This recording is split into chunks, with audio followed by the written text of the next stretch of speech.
Alright, so one rectangle and one square joined together to form the shape below.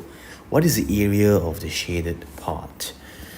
Got a rectangle here, got a square here.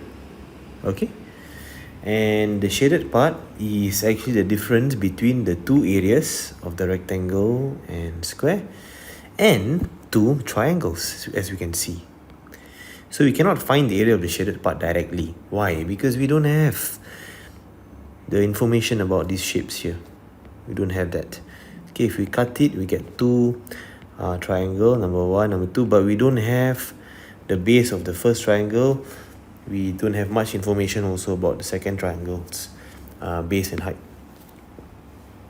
Okay, so instead of that, look at the unshaded part here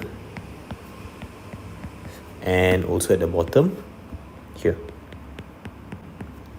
Okay, so the first step we can do is to find the area of the entire figure. So that is the area of the rectangle plus the area of the square. Okay, so the square over here is 4, which means over here is going to be 4 as well. So area of square, we can find that first.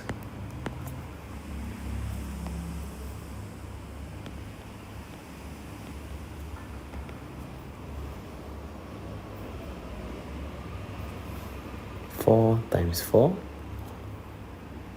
Now that will be equals to 16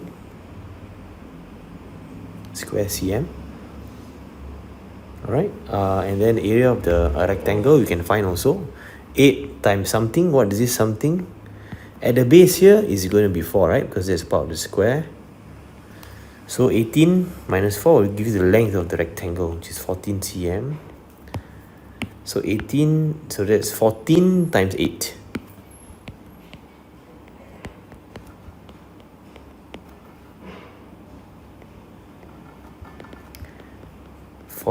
Times 8.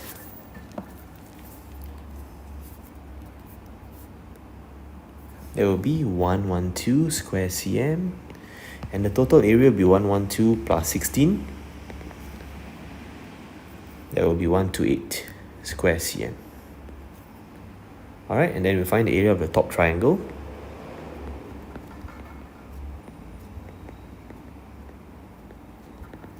There will be half times, remember this, the bottom part here is 14, which means the top is also 14.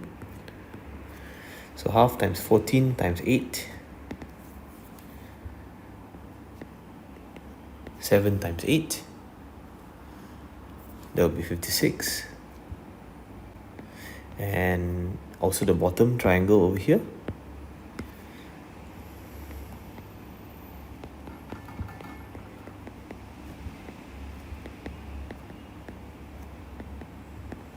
half times 18. 18 is the entire base times the height, which is 4.